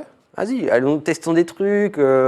J'ai fait des vlogs où ça bidait, je me suis dit, bah, ça marche pas. Parce que c'est ça, on voit toujours un peu le succès, mais si tu regardes ma chaîne, il y a toujours des vidéos qui bident parce que je suis toujours en train de renouveler un peu des trucs, de tester ce que j'aime, ce que j'aime pas. Tu vois. Des fois, j'ai essayé des formats, puis je me suis dit, ouais, non, j'aime pas en fait. Tu vois. Des trucs qui Mais t'as se font, essayé ouais, j'ai essayé, c'est ça en fait. Faut essayer, il faut se remettre en question, faut avoir un petit peu de recul, faut pas avoir peur de l'échec. Il faut foncer, quoi. Tu vois, faut assumer aussi, faire des nouvelles choses, et c'est comme ça que Je ça suis marche. d'accord. C'est de l'importance d'essayer et de se lancer. Ouais. Moi, il y a beaucoup de personnes que je croise personnellement, et je pense que ça a sûrement dû t'arriver, qui me disent ouais, voilà, moi aussi, j'aimerais peut-être faire du contenu, des vidéos, etc. Mais j'en ai même plusieurs prêtes, mais Ouais. j'ose pas les publier et tout. Ouais, Et j'ai moi, peur je que dis, ça mais- marche pas, ou j'ai peur des Voilà, gens. et je leur dis, mais au-delà de ça, dis-toi bien de toute façon que ta première vidéo ne sera jamais parfaite. Sortir c'est un ça. truc parfait, c'est impossible. Et puis surtout, même le résultat, même qu'il soit artistique ou statistique, Mhm. techniquement, ce sera le moins bon. Ouais. Parce que tu dois t'améliorer tout le temps. Mais et moi, tu c'est ce dois- que je dis aux gens. Je C'est un dis, premier essai. l'important, c'est pas de sortir un truc parfait, c'est de sortir un truc. Ouais. Sors un truc, et ensuite, mais ça, c'est dans tous les domaines de la vie, hein, c'est pas que YouTube. Ouais, c'est clair. au lieu, tu vois, de se restreindre, de ne pas oser faire des choses. Alors là, je suis pas en train de faire la psychologie de comptoir, tu vois, c'est quelque Ouais, chose que personnellement, j'ai vu pas mal de fois. C'est une sorte d'expérience perso. Mais qui m'a concerné moi aussi. Hein. Il y a plein de trucs que j'ai pas osé faire, et après avoir osé les faire, je me suis dit putain, j'aurais dû le faire plus tôt, tu vois. Ouais. Et Ouais, c'est clair. il y a plein de personnes qui, au lieu de se triturer les méninges, de se torturer, lancez-vous. Lancez-vous dans vos projets, faites-le. Parce qu'en vous lançant, c'est comme ça que vous aurez d'abord l'expérience dans un premier temps, et c'est là où vous verrez ce qui va pas et où vous pourrez vous corriger. Alors que si vous vous lancez pas parce que vous osez pas, parce que c'est pas parfait, parce que c'est pas tout de suite parfait, Ouais. vous verrez pas vos erreurs. Vous verrez pas comment améliorer le truc, vous verrez jamais comment progresser, L'important, c'est de se lancer. Mais dans Ouais, tous les c'est projets, ça. c'est pas que YouTube, tu vois. Ouais, c'est de la construction. En fait, il faut construire. Et il faut forcément poser la première pierre, la deuxième, la troisième, et puis des fois, ça se casse la gueule, mais c'est pas grave. Oui. Tu peux toujours continuer, quoi. Donc, ouais, c'est pour ça que j'essaie toujours de me renouveler un peu les vidéos. Parfois, ça passe, parfois, ça casse, parfois, c'est bof, parfois, c'est très bien. Parfois j'ai envie, parfois j'ai pas envie. T'as l'air assez détaché de ça quand même. Ouais, bah. Il y en a, ils font 40% de moins sur une vidéo, ils sont. Ah oui, non, mais il y a vraiment une. C'est horrible hein, sur YouTube, justement le retour, la statistique. Il y a des gens qui ont vraiment peur de l'échec et quand ils font pas leur vue, vraiment ils sont tétanisés par ça. Moi, je le vois en fait, j'essaie toujours de voir de là où je viens. Et tout ce qui m'arrive, de toute façon, c'est fou, tu vois. Ouais, bien sûr. Et même si je me plante aujourd'hui, j'aurais quand même vécu un truc dingue, tu vois. Donc c'est sûr que je vais tout donner pour que ça s'arrête pas, mais faut que je vois aussi tout ce qui a été fait derrière, tu vois. C'est bien de regarder devant, mais il faut aussi apprécier un petit peu tout ce qu'on a su construire, tout ce qu'il y a derrière. Donc parfois je me plante, puis je regarde derrière, je me dis par rapport à ce que je faisais il y a 2 ans, franchement il y a eu tellement du step-up, c'est pas grave, allez on continue, on fait autre chose, quoi, tu vois. Donc c'est pour ça. T'as un recul qui. Non mais on met combien de vidéos par an, mec, tu vois, si on a une qui bide, c'est pas grave. C'est ça, quoi. Il faut pas avoir peur, même si tu finis par faire moins de vues. Il y a faire moins de vues, certes, mais peut-être que tu fais un peu plus quelque chose que tu aimes, tu vois. C'est moins efficace, mais peut-être que tu te plais plus là-dedans. C'est ça qui est important. Ouais. Donc, moi, j'essaie toujours de garder un petit peu le succès, les vues, tout ça, mais toujours en faisant ce que j'aime. Ouais, donc, parfois, ça fait moins. Moi, sincèrement, je pense que, comme tu as dit avec Maxime, je suis capable aujourd'hui de faire des vidéos qui font que 1 million, 1,5 million, tu vois. Vraiment, je suis capable de le faire. Je connais YouTube. Mais j'ai pas envie. J'ai envie de faire des vidéos parfois qui font 600 000, 500 000, parfois qui bident, puis je me démerde avec ça, quoi. C'est pas grave, plus tard je ferai une vidéo qui fera plus de vues, et puis ça ira. T'as mis beaucoup l'accent sur le plaisir, sur le fait d'aimer faire ce que tu fais. Moi, je fonctionne comme ça, tu vois. J'ai fait quelques stages, je travaillais en entreprise, j'arrive pas. J'arrive pas. Quand j'aime pas, vraiment, j'arrive pas, tu vois. Vraiment, genre, t'as travaillé un peu en entreprise et tout ? J'ai fait mes stages quand j'étais à la fac, et je sais pas, je trouve ça dommage Enfin, après, moi, j'ai une chance incroyable aujourd'hui d'avoir réussi à faire ce que j'aime. Ouais. Mais je pense qu'on devrait se donner tout ce qu'on a pour faire ce qu'on aime, quoi, tu vois. Ouais, bien sûr. Faut vraiment se donner à fond, et quitte à échouer. Mais parfois, il y en a qui choisissent un métier, et même sur YouTube, qui vont choisir une voie qui leur permet d'évoluer plus, de faire plus de statistiques, tout ça. Et je sais pas, je pense qu'il y a un juste milieu, tu vois. Tu peux aimer ce que tu fais tout en faisant de l'argent, tout en faisant des vues et tout ça, quoi. En parlant de travail, tout ça, genre, c'est une question un peu. Une journée type. Ouais. Chez toi, ça ressemble il y en à a quoi ? pas. Vraiment, il y en a pas. Et chaque semaine est différente parce que justement, si tu regardes sur ma chaîne, je fais plein de trucs différents. Ouais. Il y a du gaming, il y a de l'humour, il y a de l'internet, il y a du voyage, il y a des sketchs. Il y a des trucs un peu plus sketch. Donc à chaque semaine, j'ai un peu ma ligne édito où je me dis bon, cette semaine, ça va être vraiment gaming. Donc je scrute un peu les jeux que j'ai envie de faire, je fais mes petits tournages et tout.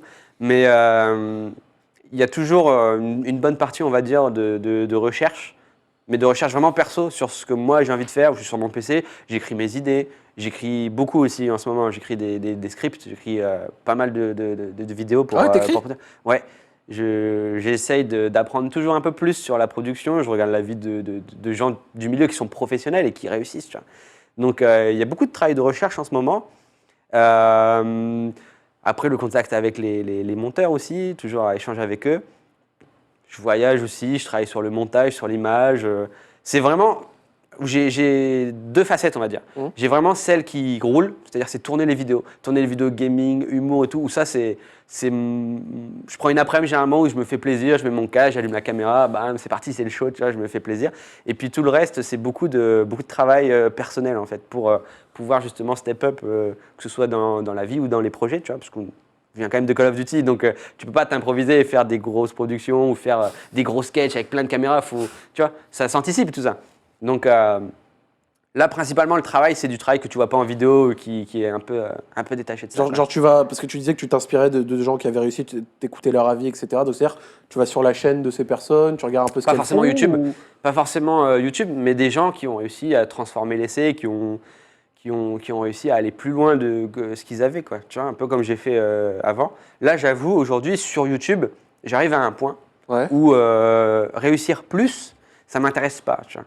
J'arrive pas à me dire, ça m'intéresse de ouf d'avoir 8 millions d'abonnés là, ça m'intéresse de ouf de faire des concepts vidéo qui font 4 millions de vues et tout. C'est pas ce qui m'intéresse et j'arrive au point où ma position sur YouTube me va très bien et mes concepts me vont très bien. Et tout ce rythme, je l'adore et j'ai pas envie de pousser plus. Mais j'ai envie de pousser autre chose, tu vois. Encore une autre perspective. Et ça, c'est quelque chose de totalement différent. de beaucoup plus risqué et qui va me demander beaucoup plus de travail. Donc, je bosse pas mal là-dessus. Je prends le temps après à mon rythme à tester des trucs. J'ai fait pas mal là, sur l'année dernière, il y a 2 ans, à poster un peu des courts-métrages, produire un peu plus de vidéos. On a fait, avec le Grand JD, on a fait Baïkonour, où c'est limite du contemplatif, des trucs comme ça. C'est où, Baïkonour, C'était déjà au Kazakhstan, où on a été dans un entrepôt au sein d'une base spatiale, on a filmé les fusées et tout. Ça, c'était ouf, tu vois. Mais ouais, c'est une autre approche que de filmer, c'est une autre approche de YouTube, en fait. Et moi, j'aime beaucoup cet aspect-là. Et du coup, ça n'empêche pas que 3 jours après, tu peux avoir une vidéo sur Fortnite, tu vois, bien sûr. parce que je te dis, ça fait partie de mes 2 aspects. Et du coup, bah voilà, j'essaye de jongler un petit peu entre les deux. J'essaie de garder vraiment ce plaisir sur YouTube qui est tourné, c'est du run and gun, quoi. Je pose ma caméra, j'ai un concept, boum. Et puis de l'autre côté, de vraiment apprendre des nouvelles choses et aller beaucoup plus loin, quoi. Baïkonour, ça devait être dingue, c'est vrai. Baïkonour, je m'en suis rappelé. Mais toutes ces vidéos. Je pense que dans ces mois-là, pour moi, c'est une bêta, tu vois. C'est une bêta de ce que je veux être, c'est une bêta de ce que je veux produire. Et donc, il y a des courts-métrages. J'ai eu des courts-métrages sur PUBG, un court-métrage où j'avais mixé de la fiction, tu vois, du réel et de l'animation. Mais avec 0 budget à chaque fois. C'est vraiment des tout petits trucs. Mais c'est juste que tu es obligé de passer par là, tu vois. Tu peux pas claquer des doigts et proposer un truc canon. Parce que dans ce cas-là, c'est forcément que soit tu t'es affilié à une grosse entreprise ou un gros truc, donc c'est pas vraiment toi, tu vois. Donc moi, je suis là en train d'apprendre, à tester des petits concepts. Et les gens, j'étais vraiment impressionné. Il y a plein de courts-métrages que j'ai mis sur ma chaîne que je ne voulais pas poster. Pour moi, c'était comme à l'époque où j'apprenais sur ce fameux PC sur Windows, où je gardais les vidéos pour moi. D'accord. Il y a des courts-métrages que j'ai gardé même pendant 1 an, 2 ans, je crois, sur mon PC. Sérieux ? Alors maintenant, je ne le publie pas, parce que c'est un test et c'est pour moi. Et au final, je me dis, allez, je le publie. Et les gens étaient là, ouais, c'est cool, c'est une bonne perspective et tout. Tu vois. Tu t'es dit que tu étais peut-être trop sévère ? Bah, je pense qu'après toutes ces années, après toutes ces réussites, entre guillemets, après tous ces chiffres et tout, on a quand même une paralysie, tu vois. En mode, si je me fail aujourd'hui, les gens ne croiront plus jamais en moi sur ce concept-là, tu vois. Si je fais un court-métrage vraiment odieux, je me ridiculise, que ce soit en réel, en écriture ou même en jeu et tout, à chaque fois que je vais en sortir un, les gens se rappelleront de ça, tu vois. Donc, tu es un peu en mode, comme moi, c'est vraiment important pour moi, je suis en mode, il faut quand même que ce soit cool, quoi, tu vois. Donc, j'avais pas réussi. Vraiment, c'était personnel, j'avais pas réussi. Mais justement, j'avais mes potes, ou Max, à chaque fois, qui me disait, putain, il sort quand, mec, ton court-métrage, il était cool, sors-le, quoi. Et moi, j'étais là, genre, non, je peux pas. Bon, ok, je le sors. Mais tu vois, tu regardes le court-métrage, au début, tu as des messages noir sur blanc, attention, ça a été fait il y a 2 ans, attention, c'est qu'un test et tout, tu vois. Sur mes courts-métrages que je sortais, les gars, vraiment, il faut comprendre que c'est indépendant, j'ai 0 budget, tu vois. Sur PUBG, c'est un GH5 et un mec à la perche, quoi. Rien d'autre. Là, on a réussi à step up un petit peu plus avec Division, avec Ubisoft, où je me suis affilié à Ubisoft pour produire juste une grosse production, avec un concept qui est assez simple parce que c'est un rap battle, tout le monde connaît. Donc j'essaye de me sécuriser un petit peu sur ça. Rap Battle Division, là, elle a fait 10 millions de vues. Elle. Ouais, elle a cartonné, même bientôt 12. Mais c'est plus que ça, tu vois. Moi, je savais qu'elle allait marcher. Bon, je pensais pas qu'elle allait faire 12 millions, pour être honnête. Je pensais qu'elle allait faire 4. À l'échelle française, 10, 12 millions francophones, pardon. Énorme. Mais ce qui est énorme, c'est que pour moi, ça reste un apprentissage. C'est là où je continue d'apprendre, je continue de m'améliorer. Et là, j'étais à la réal, à l'écriture, au jeu, à la musique. J'étais partout. La vidéo, partout. Il n'y a pas un truc que j'ai pas. Même les costumes, même les décors, j'y étais. Genre, moi, c'est pas la marque qui est arrivée qui a dit. La marque n'a rien fait. C'est moi qui ai tout fait. Ah ouais. Mais ça c'est intéressant à savoir parce que moi, tu vois, ce genre de choses, j'aurais pensé qu'en gros, ils t'ont sollicité en mode voilà, on fait une OP et tout ça. Et qu'en gros, tout était déjà prêt, tout le cadre, non. Et toi, t'es juste arrivé. Alors ça se fait avec certains youtubeurs. Mais même avec la plupart, je dirais. Ouais, même avec la plupart. Mais moi, c'est pas cet axe-là que je veux. Parce que je veux aller beaucoup plus loin qu'un rap battle et qu'une vidéo sponsor, tu vois. Et pour moi, c'est un apprentissage. C'est une chance parce que Ubisoft m'ont fait totalement confiance et c'est ouf quand même parce que j'avais jamais eu d'aussi gros projets avant. Heureusement qu'il y avait mes potes, justement, Amixem, qui était là aussi pour soutenir, qui est un gros youtubeur. Donc moi, ça me permet d'avoir un petit peu de recul. Joyka, qui a fait le son et qui est très bon là-dedans. Donc je savais que le son, en bossant avec lui, en donnant toutes mes idées, le texte et en bossant avec lui, c'est sûr que ça allait être cool, tu vois. Le son, il est vraiment bien, il a fait un super taf. Bien sûr. Il y avait Vodka aussi, qui était toujours là. Les autres youtubeurs qui ont répondu présent au casting. C'est grâce à ça que c'est moi en fait qui ai proposé à Ubisoft. Je leur ai dit voilà, moi je veux faire ça. je vous sécurise, j'ai déjà fait quelques tests sur ma chaîne, regardez, c'était de la bêta, il y aura plein de youtubeurs. Et ensuite, on a bossé avec la chargée de prod, réal, plein de gens hein, que je me suis entouré, quoi, et avec qui on a fait ça. Hein. C'est pas, j'ai pas fait ça avec Ah des non, mais bâtons, je me doute. Mais c'est sûr que je suis producteur, auteur, réel, je suis aussi à la réal. C'était fou, tu vois, c'était un vrai pari. Ouais. Et outre l'aspect vraiment rap battle qui est propre, je pense que le clip est cool et tout, pour moi, c'était genre une leçon, quoi. À chaque étape de production, j'étais là, ok, donc je propose, j'apprends, j'écoute. Et là, aujourd'hui, tout ce que j'ai appris, je vais le retransmettre dans quelque chose de peut-être plus personnel, tu vois. Ouais. Et je vais essayer à chaque fois de faire des projets, de me sécuriser avec une marque, d'avoir des placements de produits pour avoir le budget, tu vois. Ça coûte, mais la peau du cul, tu vois. Genre, j'aurais jamais l'argent de faire ça tout seul. Ouais, bien sûr. Donc, tu vois, c'est un tout, tu vois. J'ai appris il y a 4 ans à travailler avec des marques. Maintenant, je le fais justement en essayant de réapprendre à produire, réapprendre à réaliser, tout en faisant plaisir à mes abonnés. Je sais qu'ils vont kiffer. Moi, je me fais kiffer comme jamais. Enfin, tu vois, c'est. Moi, ce que j'allais dire dans tout ce que tu es en train de nous dire, parce que tu parles beaucoup d'apprendre, Ouais. ce qui fait qu'à l'heure actuelle, tu as chopé énormément de compétences, en fait. Ouais, bah, c'est fou. Enfin, à la base, voilà, je joue au foot. Et aujourd'hui, enfin là, c'est fou. Il y a 3 mois, j'ai produit une méga production. Tu vois, je l'ai réalisée, écrite. C'est tout le chemin qui a été parcouru. Tu vois, je me suis pas levé un matin et je me suis dit, vas-y. C'est que toujours, on est là à apprendre, à essayer de proposer de nouvelles choses. Ouais. Et c'est cool. Tu vois, moi, je suis super content de ça et j'espère que je vais continuer. Et à ce rythme, je suis persuadé que je pourrais vraiment réaliser mes rêves et préparer des trucs fous, quoi. Lourd, lourd. Et toi qui as toujours été un petit peu jeux vidéo, etc., Ouais. t'as jamais à un moment essayé de streamer? Les streams. Ouais. Si, le stream, j'adore ça, mais c'est justement ce problème de temps aussi où à un moment, il faut choisir. C'est déjà entre ma chaîne, entre mes projets perso qui traînent et c'est hyper dur. On a un planning de malade mental. Ouais, t'as l'air d'être occupé quand même, la façon dont genre, t'en par parles. exemple, juste pour cumuler juste cette histoire de clip là, de rap battle plus ma chaîne perso, vraiment pendant 2 mois, j'ai rien fait de ma vie, quoi. Genre, je suis resté chez moi et j'ai bossé. Donc à un moment, faut vivre, quoi, tu vois. Ouais, bien sûr. À un moment, faut prendre le temps. Donc là, c'était vraiment parce que c'était important pour moi et pour mon avenir. Donc je l'ai fait. Mais voilà, le stream, je l'anticipe en fait, je le prépare. Mais j'ai déjà fait plein de petits streams. Je me suis déjà vraiment fait kiffer à ça. Et clairement, c'est génial. J'adore. Enfin, le streaming, Twitch, même. Ça me paraissait cohérent vis-à-vis du fait que t'aimes en fait, vraiment c'est les simple. jeux. Quand je streamais ou quand je proposais des vidéos gaming, moi, je me réconcilie un petit peu avec ces années-là où j'étais sur Call of, avec GTA, les best-of. Et franchement, ça fait du bien. Ça fait du bien de juste mettre son casque, Ouais. allumer la cam et jouer et rire et parler, quoi. Parler tu avec vois. le chat. Ouais, ça fait du bien de plus avoir toute cette pression, tout ce travail. Donc, c'est quelque chose que je prépare et j'en ai pas parlé. Donc, tu auras l'exclu.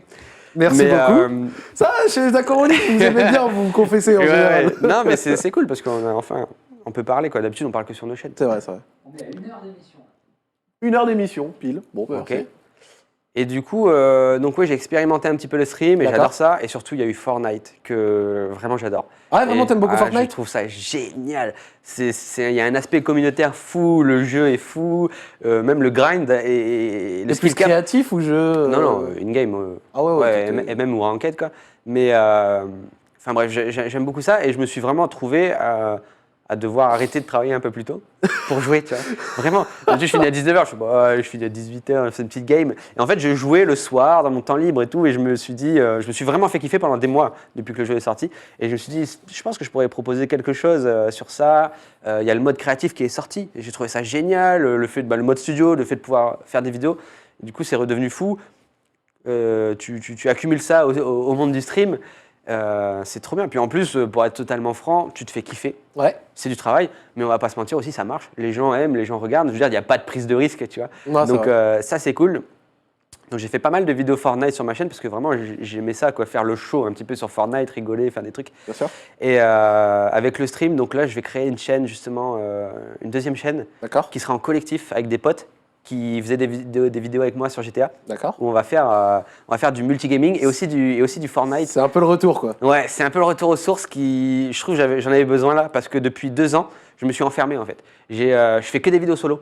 Tu vois, il n'y a plus de vidéos multi sur ma chaîne où je faisais avant avec ce qu'on appelait le crew baguette, tout ça. Et du coup, je taffe à mort et je m'épanouis en fait dans l'apprentissage, dans les essais, et puis des fois se faire des vidéos un peu débiles, tu vois. Mais ça me manquait, tu vois, d'aller dans mon studio et d'avoir des potes, balancer des blagues, rigoler en mode no care, tu vois. Bien sûr. Donc, je suis en train de créer cette chaîne, ça fait pas mal de temps, pour que ce soit vraiment, vraiment bien et que surtout ce soit que du plaisir, quoi. Tu vois, que j'ai pas tout l'amont de travail, que ce soit pour le montage, des trucs comme ça.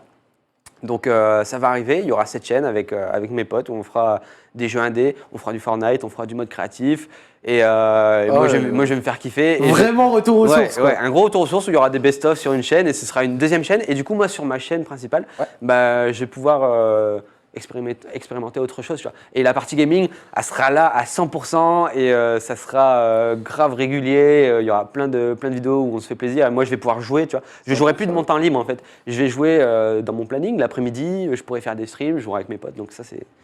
C'est lourd. J'ai hâte de voir comment je vais réussir un peu à gérer les deux. À gérer un petit peu tout, mais j'ai vraiment travaillé à mort pour que ce soit bien géré. Et puis surtout, je pense que ça va me donner beaucoup plus de sécurité. Tu vois. Je serai moins en stress sur ma chaîne perso, tu vois, en mode, bon, là, il faut que je trouve un placement de produit parce que j'ai commencé à faire des vlogs, des productions, j'ai plus de thunes, là, c'est la merde. Donc, bah, à un moment, il faut que je fasse un placement de produit. Moi, je suis complètement décomplexé sur ça, tu vois. Les gens sont au courant. Je trouve qu'à partir du moment où tu te donnes, où tu crées des vrais trucs, bah, c'est légitime, quoi. Et là, je me dis qu'avec un peu de chance, il se peut que cette chaîne, elle marche bien, tu vois, moi, je me fasse plaisir et que, ouais, ça génère de l'argent. Et du coup, putain, peut-être que sur ma chaîne perso, je serais plus en mode.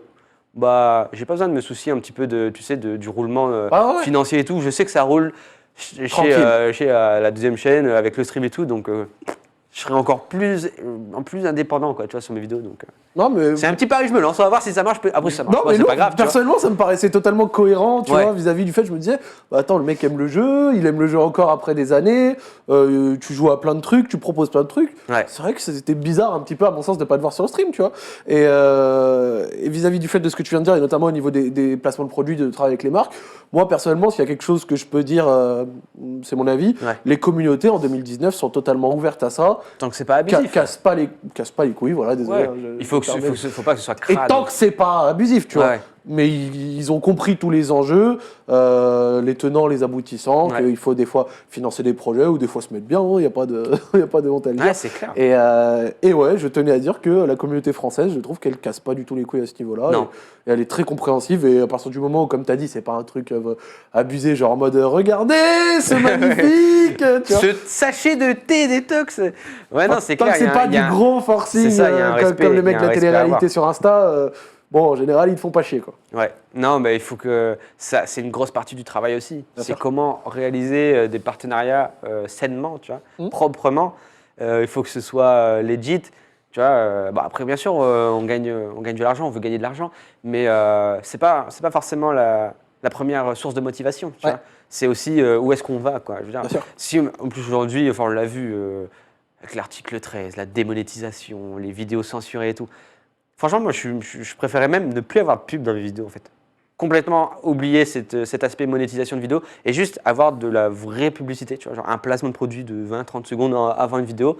Et avec ça, tu peux être tranquille sur plusieurs vidéos, tu vois. Genre, ah ouais, genre toi, tu serais capable peut-être de sacrifier du coup la monétisation, etc. Donc c'est-à-dire, bah, comme tu l'as dit, les pré-rolls, tout ça. Ça, à la rigueur, tu t'en battrais les couilles si derrière, tu pouvais... un système de publicité où tu fais des petits placements de produits de temps en temps. Ou alors si c'est les gens qui te financent, tu vois. Genre. Ce qui fait que derrière, tu peux avoir une liberté de ton totale. C'est ça qui est énorme, c'est la liberté. Imagine si par exemple moi vraiment, c'est un gros travail de faire des partenariats. Tu vois. Alors, je sais pas comment les gens le voient. Si je suis comme ça, il y a un partenariat genre activé. Tu vois. Il y a un vrai travail qui vraiment demande autant de temps que peut-être que de faire des vidéos. Tu vois. C'est comment faire ça bien, comment ne pas abuser, mais gagner assez pour être tranquille et pouvoir avoir une chaîne qui est viable sur le long terme. Tu vois. Moi, je vois vraiment au long terme. Je vois pas l'année prochaine, je vois pas dans 2 ans. Moi, c'est dans 10 ans. Tu vois. Il faut que je puisse me projeter. Et du coup, il y a un gros travail qui est sur ça, quoi. Mais après, il y a peut-être d'autres solutions parce qu'aujourd'hui, on n'a que ça. La monétisation, ça sert à rien. C'est génial YouTube si tu es dans ton studio, tu vois. Si tu es dans ton studio que tu fais du gaming, c'est génial, tu vois, en termes de monétisation. Mais dès que tu sors, dès que tu veux faire autre chose, dès que tu veux un caméraman, tu veux du son, tu veux écrire des trucs, tu veux prendre le temps, C'est juste pas possible, vraiment. C'est pas. Ou alors tu fais 200 millions de vues par mois et il faut s'appeler Squeezie, quoi. Mais c'est pas possible dans la vie réelle. Donc il faut trouver comment financer. Donc on a des petits trucs, on a la CNC, on a le SACD et tout, mais ça finance un projet, une vidéo. Moi, des projets dans l'année, j'en ai sincèrement au moins 5, 6, 7 ce que j'allais minimum. Dire, tu fais pas un projet à l'année. Donc après, est-ce que les gens seraient... pour moi, le rêve, tu vois. Le rêve, c'est d'avoir un modèle. Tu vois, par exemple, tu dis, bah voilà, moi, il y a mes vidéos sur ma chaîne, tu fais un gros projet, un court-métrage, une grosse production, des documentaires et tout à l'année, et les gens te donnent l'argent, en fait, comme un abonnement, comme tu pourrais le faire sur, je sais pas, les plus grosses échelles, hein, mais nous, ce qu'on connaît, c'est Netflix, OCS, et des trucs comme ça, mais peut-être à l'échelle d'un créateur, ce ne sera pas 19 € par mois, tu vois, mais si tous mes abonnés donnaient 1 euro, mais jamais je ferai ce chiffre d'affaires. Je fais, mais jamais ça. Si tout le monde me donne 1 euro, mais il n'y a plus de placement de produit, il n'y a plus de putaclic, il n'y a plus rien. Ouais, t'as largement de quoi Parce que moi, financer tout ce que tu veux. Tous ces problèmes-là, qui ne sont pas vraiment des problèmes, mais un peu, voilà, le putaclic, les placements de produits, c'est juste une question d'argent, c'est juste une question de financement, tu vois. Et si tout le monde te donne 1 euro, 2 euros, là, c'est l'Eldorado, tu vois, c'est la vie de rêve. T'as beaucoup parlé de cette difficulté je pense que de financer, après, etc. moi, c'est ça aussi, c'est qu'il faut être légitime, tu vois. Tu peux pas faire des vidéos dans ton bureau comme je le fais encore actuellement. Je pense que je suis pas encore légitime, il faut que je travaille encore. Mais clairement, le jour où je serai capable de proposer que du reportage, il y a un grand moyen que je propose à mes abonnés une nouvelle façon de voir les choses et de me dire, bah, on teste, financez à vos moyens, tu vois. On se parle pas de 20 euros. Financer peut-être, il y aura des contreparties, il y aura des trucs, et je ferai des vidéos bien, et puis on oublie totalement Récemment, vis-à-vis de ce que tu es en train de dire, j'ai des amis à moi qui ont fait un documentaire et qui ont fait une campagne de financement participatif pour, en gros, c'était un documentaire sur la scène électronique française de la nuit, un petit peu, tu vois. Et ils ont réussi, et ils ont chopé 30 000 €. Ouais, c'est génial, tu vois. T'as pas besoin, là, normalement, tu aurais eu besoin d'une marque, tu vois. Tu aurais besoin d'une marque qui te paye ça. Et puis, en plus de ça, toi, il faut aussi peut-être que... Enfin, voilà, si tu peux gagner un petit peu d'argent aussi, donc il faut voir encore plus, tu vois. Mais là, c'est un projet, tu vois. Ça, c'est top, mais aujourd'hui, ça ne marche que pour un projet. C'est-à-dire que tu as une chose à proposer aux gens et ils te le financent. Et tu peux pas leur demander 6 campagnes par an. Ouais, c'est ça. Tu peux pas leur demander voilà, on a fait ça, bon, bah, redonner de l'argent 2 mois plus tard. Voilà. Donc, tu es obligé d'accumuler les placements. Moi, en tout cas, je suis obligé d'accumuler les placements de produits. Je suis obligé de me sécuriser. Et honnêtement, je pense le faire de façon très légite parce que moi, quand je le fais, généralement, c'est du jeu vidéo. Donc, je pense qu'il n'y a pas meilleur placement de produit qu'un jeu vidéo. C'est Call of Duty, tu es associé à Call of Duty, quoi. Moi, pour le coup, l'année dernière, j'ai bossé avec Call of. Call of Duty me paie pour pouvoir créer sur leur licence. J'ai eu aussi. Toi aussi, c'est génial. Mais nous, on payait. Moi, j'étais là, de toute manière, j'allais faire des vidéos sur votre jeu, les gars. Donc, mais c'est comme si les gens te reprochaient, parfois, les gens peuvent reprocher, c'est sponsor, mais il n'y a absolument aucun changement, tu vois. Je veux dire, j'adore cette licence, je l'ai toujours fait. Genre, c'est juste une marque qui me soutient, tu vois, et tu n'as même pas besoin de payer, YouTube, c'est gratuit. Donc, des fois, les placements sont un peu plus crades, des fois, c'est un peu plus chiant. Mais si tu fais pas 100 millions de vues, il y a un moment, faut assumer aussi, tu vois. Tu assumes faire des placements de produits et tu assumes aussi mettre en œuvre des moyens. Voilà, c'est pas comme si j'étais que dans mon studio, je suis là, je fais un placement de produit, tu vois, je me barre. Je pense quand même essayer de proposer des choses nouvelles, je pense avec les vlogs, avec différents trucs. Donc pour moi, c'est la légitimité du concept. Mais j'arrive à un point où si vraiment je veux faire du sale, si je veux faire du lourd, faut que je trouve une solution. Est-ce qu'il faut que j'augmente les vues de mes vidéos? Est-ce qu'il faut que je trouve des partenariats, mais je les ai déjà et j'arrive pas à aller plus loin? Est-ce qu'il faut que les gens financent? Est-ce que juste faut que je me calme en fait? Il faut que je calme un peu le jeu et voilà, je vais faire ma chaîne gaming, je vais faire kiffer, tu vois. Donc pour l'instant, je tâte un petit peu tout. Ouais, ça se voit, t'es dans un... De toute façon, j'ai envie de te dire, ça va faire 1 heure qu'on est ensemble et qu'on discute et les gens qui nous regardent là... S'ils regardent encore, il y a Non, t'inquiète, il y a du monde. Et même en VOD, il y a du monde. Mais en live, si vous venez d'arriver, si jamais, parce que là, on est sur une partie, ça fait 5-10 minutes, on parle un peu de ça, de tout ce qui était argent, financement et tout. N'hésitez pas à regarder toute la VOD parce que depuis tout à l'heure, ce qu'on a surtout pu retenir, c'est que tu as une vision beaucoup plus globale de la chose en fait. Ouais, c'est clair. Et à l'heure actuelle, c'est vrai que je peux comprendre cette problématique de financement sur une partie des projets. Dès que tu es arrivé à un certain niveau pour pouvoir proposer des trucs, effectivement, il y a des problématiques qui se posent et tu vas devoir trouver des solutions à un moment. Qu'on n'avait pas avant. Ouais, c'est ça. Mais question un petit peu belle, parce que tu parlais par exemple de faire des reportages, tout ça, tu aurais des sujets qui te Petite chose. Ah oui, moi alors c'est simple, dans cet aspect-là de la création, dans la production, j'ai une liste. Mais vraiment, j'ai des scripts, je commence à écrire des scripts, des pitchs, des synopsis, j'ai des lignes édito sur du contemplatif, de la docu, des trucs comme ça. Mais ouais, il y a quelques vidéos comme Baïkonour où putain, j'ai adoré. Quoi. Comment vous avez trouvé ça? Je me suis dit, mais mec, comment ils ont trouvé En vrai, c'est connu, ce spot est connu, c'est juste que personne, entre guillemets, osait le faire parce que vraiment, c'est incroyable. Il y a plein de gens qui nous ont accusés de mensonges ou comme quoi c'était que de la mise en scène et tout.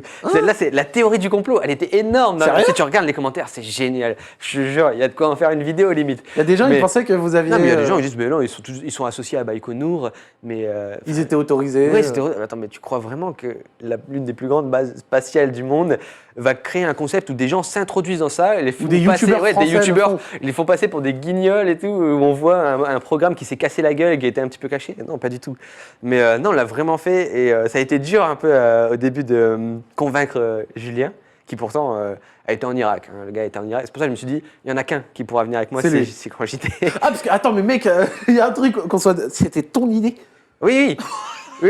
Moi, je pensais que c'était la sienne qui t'avait invité. Lui était beaucoup plus légitime, mais moi j'avais aussi. Il y avait plusieurs choses. J'avais besoin d'un gars comme ça parce que créativement, Julien, il est très très fort. Je pense que c'est un des vidéastes que j'apprécie le plus, tu vois. Ouais. Personnellement comme créativement. Et aussi personnellement, je m'entends super bien avec lui, tu vois. Je savais qu'il fallait une deuxième personne qui ait les épaules assez lourdes pour porter ce projet. Mec, tu viens, on va au Kazakhstan? Oui, je l'ai appelé, je lui ai dit, mec, on fait Baïkonour. Et dans ce milieu-là, tu connais, Baïkonour, c'est vraiment genre, moi, j'avais jamais fait. J'ai jamais fait des urbex, ça m'intéressait pas. Moi, c'était soit je fais Baïkonour, ou un truc de malade, soit je fais pas, parce que ça m'intéresse pas d'aller au château d'à côté. Ouais, je veux un peu l'hôpital de la ville d'à côté abandonné. Là, moi, je voulais avoir des frissons, tu vois. Je voulais filmer un truc unique. Je voulais filmer ça, le monter. C'était la vraie expérience. Et il y a le photographe, David De Roveda. Ouais. En fait, moi, j'avais vraiment cette idée-là. Bah, ça faisait partie de mes idées de production. Tu vois. Et j'avais ces idées-là. Et un jour, je tombe sur un photographe qui a photographié ces navettes. Il y est allé, tu vois. Alors que d'habitude, c'est que des Ukrainiens, des Russes, c'était impossible. Et là, c'est un Français, je l'appelle direct, je dis « Mec, t'as été à Baïkonour et tout !» Ces photos, elles étaient incroyables. Et il me fait « Si tu veux, on y va. » Il me fait « Bon, bien sûr, c'est un guide, donc il fallait trouver un petit peu de financement. Mais c'était là, quoi, c'était possible. » Et moi, derrière, j'avais fait des placements de produits un petit peu free, tu vois, où j'avais pas des gros coûts. Je suis vas-y, en fait... faut que je commence, faut que je produise des trucs. Faut que j'y aille, quoi. Faut qu'avec l'argent que j'ai, faut que je produise des trucs et puis il faut que je me lance. Et du coup, on a fait ça avec le Grand JD qui a réussi. Bon, en vrai, ça va, hein, c'était une toute petite production parce que là, c'est plus les billets, payer le guide et tout ça, donc ça va. Bien sûr. Mais avec une vidéo YouTube, tu payes pas ça, hein, c'est impossible. Et du coup, j'ai réussi à le convaincre. Ça a pris du temps, un bon mois, je pense, un bon mois et demi. Puis on est parti, quoi, puis on l'a fait. Et c'était insane. Et la vidéo, elle est folle, mais sincèrement, dans la vidéo, il n'y a rien. C'est édulcoré à 200%. Parce qu'encore une fois, je ne peux pas me permettre de niquer le game, tu vois, je ne peux pas me griller. Tu vois. Parce que là, ce qu'on a fait, c'est fou. Je pense qu'il y a des... recherché, là. Non, mais il y a des gens qui se sont fait arrêter, là. La première, c'est des Français qui ont tenté de le faire. Comme vous. Ouais. Ils se sont fait arrêter. La première question qu'on leur a posée, c'est est-ce que tu connais Cyril, machin, et Julien, tu les connais, c'est eux qui t'ont amené là et tout. Mais les mecs, on a infiltré leur base, mec. Je suis conscient des risques, mais le truc, c'est que la première question, c'est est-ce que tu connais. Non, et dans la vidéo, on a bossé en amont, hein, des semaines, sur l'infiltration, sur l'itinéraire, sur trouver les chauffeurs, sur trouver comment est-ce qu'on se rapatrie. On a appelé le consulat. Est-ce que vous voulez bien nous aider? On nous a dit que c'était mort. Le consulat de France nous a dit c'est dead, si vous faites choper, c'est mort. Genre si vous faites choper, tu te démerdes avec les Kazakhs. On n'a pas d'autorisation, on n'a rien. Et nous, on y était quand même, tu vois, en mode freestyle. Mais pour mec, moi, si tu t'étais fait arrêter, gros, enfin, je pense que vous étiez. Non, je pense que. Je sais pas. En tout cas, c'est sûr que le projet serait tombé à l'eau. Moi, c'était ma plus grande peur, tu vois. C'était même Julien, de lui faire dépenser autant d'argent, alors que le risque est gros et que si tu perds toute la vidéo, tu perds tout, quoi. Donc, c'est pas cool. Surtout que lui, fait pas des masses de placements de produits. Enfin, tu vois, il est pas comme moi, où moi, je fais plein de vidéos. Moi, ça va. Mais il y a ça. Et puis, j'avais peur de servir aussi un peu d'exemple, en mode. Si nous, on le fait, c'est sûr qu'il va y avoir des conséquences. Il va y avoir plein de vidéastes qui vont vouloir le faire. Donc, ils vont peut-être nous mettre une grosse claque, tu vois, pour nous dire, regardez, vous voulez introduire cette base, regardez ce qui arrive, tu vois. Mais non, tout le monde a été très très très bon, on a réussi à faire ça. Et On a quelques images. ah oui, oui, ah ouais, c'est mon montage en plus. Mais non, le fait d'avoir, c'est ça, c'est le fait d'avoir filmé ça en fait, tu vois, et de le monter. C'est dingue, hein. Pour moi, ça a été des frissons, c'est une expérience unique, tu vois. D'ailleurs, dès que t'as dû revoir les rushs, ouais, tu devais être. Bah oui, quand j'étais sur mon PC. Après, voilà, le tournage, il est extrême. Tu sais, on dort dans les hangars, on a marché pendant 6 heures avec 25 kilos sur le dos.